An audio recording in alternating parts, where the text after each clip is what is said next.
यरूशलेम की फतह के बाद खलीफा हजरत उमर फारूक रजी अल्लाह ताला अन्हु की हदायत के मुताबिक इस्लामी लश्कर 4 हिस्सों में तकसीम हो गया। हजरत यजीद बिन अबी सुफियान ने कैसारिया का मुहासरा कर लिया।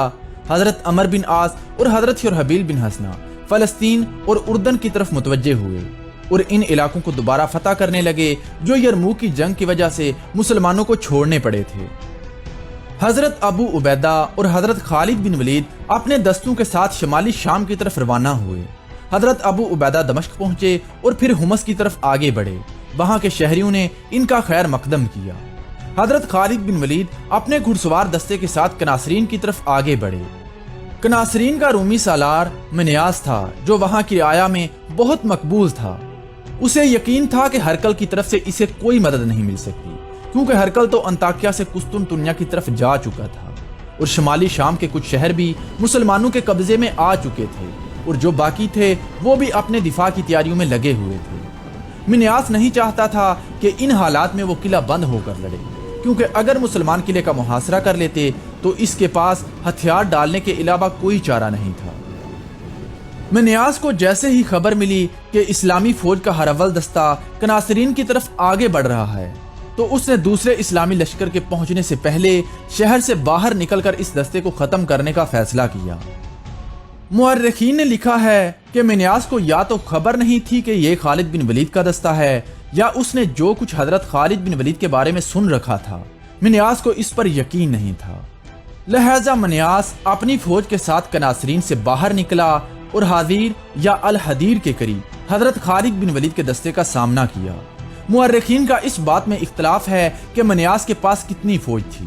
अरब मुअर्रिखीन ने मनियास की फौज की तादाद 70,000 लिखी है लेकिन ज्यादातर मुअर्रिखीन के मुताबिक मनियास की फौज की तादाद 7,000 के करीब थी। इसी तरह अक्सर मुअर्रिखीन ने हजरत खालिद बिन वलीद के दस्ते की तादाद 17,000 लिखी है लेकिन पीटर क्राफोर्ड ने लिखा है कि हजरत खालिद बिन वलीद के घुड़सवार दस्ते की तादाद किसी तरह भी 17,000 नहीं हो सकती। अगर शाम में मौजूद तमाम इस्लामी दस्तों के घुड़सवारों को भी इकट्ठा किया जाए तब भी इनकी तादाद 17,000 नहीं बनती क्योंकि यरमूक की जंग में मुसलमानों की कुल तादाद 30 से 40,000 थी जिनमें से सिर्फ 10,000 घुड़सवार थे। फिर यरूशलेम की फतह के बाद इस्लामी लश्कर 4 हिस्सों में तकसीम हो गया था जिसमें से हजरत अमर बिन आस, यजीद बिन अबी सुफियान और हजरत शुरहबील बिन हसना के दस्तों को निकाला जाए तो फिर भी हजरत खालिद बिन वलीद और हजरत अबू उबैदा दोनों की मुत्तहिदा फौज के प्यादों और घुड़सवारों की कुल तादाद भी 8 से 10,000 के आसपास बनती है और हजरत खालिद बिन वलीद के पास इसमें से भी आधे या इससे भी कम घुड़सवारों का दस्ता था। बहरहाल इसमें मुअर्रिखीन का इख्तलाफ है लेकिन ज्यादातर मुअर्रिखीन इस बात पर मुत्तफिक हैं कि मिन्यास की फौज की तादाद खालिद बिन वलीद के दस्ते से ज्यादा थी। मिन्यास ने मुसलमानों के सामने पहुंचते ही अपनी फौज को हमले का हुक्म दे दिया। हजरत खालिद बिन वलीद का घुड़सवार दस्ता चंद मिनटों में लड़ाई की तरतीब में हो गया। इसके साथ ही दोनों फौजें आपस में टकरा गईं। मिन्यास अपनी फौज की कमान करते हुए सिपाहियों की तरह लड़ रहा था। मुअर्रिखीन ने लिखा है कि वो बहादुर होने के अलावा अपने सिपाहियों से बहुत ज्यादा शफकत से पेश आता था और तमाम फौज इसके इशारे पर जान कुर्बान करने के लिए तैयार रहती थी। जंग के इब्तदाई मरहले में ही मनियास मुसलमानों के हाथों मारा गया।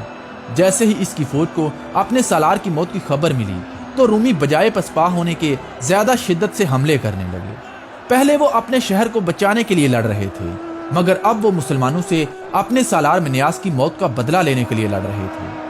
तकरीबन तमाम मुअर्रिखीन ने लिखा है कि मिन्यास की मौत के बाद रूमी फौज इस कदर गुस्से में थी कि हादिर की जंग में किसी रूमी ने भी भागने की कोशिश नहीं की जिसका नतीजा ये निकला कि रूमी फौज का एक भी सिपाही मैदान जंग से जिंदा बचकर नहीं निकल सका।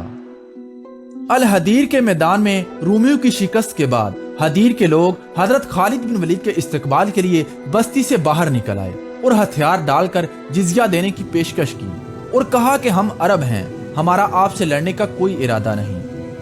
हजरत खालिद बिन वलीद ने इनकी पेशकश कबूल की और कनासरीन की तरफ रवाना हो गए। हदीर के बाद हजरत खालिद बिन वलीद ने आगे बढ़कर कनासरीन का मुहासरा कर लिया। कनासरीन में अब रूमी फौज ना होने के बराबर थी क्योंकि कनासरीन की फौज हदीर की जंग में मुसलमानों के हाथों मारी जा चुकी थी। लिहाजा बचे कुचे रूमी सिपाहियों ने अपनी जान बचाने के लिए शहर के दरवाजे बंद कर लिए। हजरत खालिद बिन वलीद ने इन्हें पैगाम भेजा कि अगर तुम बादलों में भी होते تو اللہ ہمیں تم تک پہنچا دیتا یا تمہیں ہم تک پہنچا دیتا۔ اگر اپنی خیر چاہتے ہو تو ہتھیار ڈال دو، تمہاری جان اور مال محفوظ رہیں گے۔ آخر کار جون 637 عیسوی کو کناسرین کے شہریوں نے ہتھیار ڈال دیے اور جزیہ دینا قبول کیا۔ جب حضرت ابو عبیدہ باقی اسلامی لشکر کے ساتھ کناسرین پہنچے تو اس سے پہلے ہی حضرت خالد بن ولید کناسرین کو فتح کر چکے تھے۔ پاکستانی مورخ آغا ابراہیم اکرم نے اپنی کتاب خالد بن ولید اللہ کی تلوار میں تبری کا حوالہ دے کر لکھا ہے کہ جب حضرت عمر فاروق رضی اللہ تعالی عنہ کو حضرت خالد بن ولید کی اس فتح کی خبر ملی تو وہ بھی ان کی تعریف کیے بغیر نہ رہ سکے اور کہا کہ خالد واقعی کمانڈر ہے، اللہ حضرت ابو بکر صدیق رضی اللہ تعالی عنہ پر رحم کرے، وہ مجھ سے بہتر مردم شناس تھے۔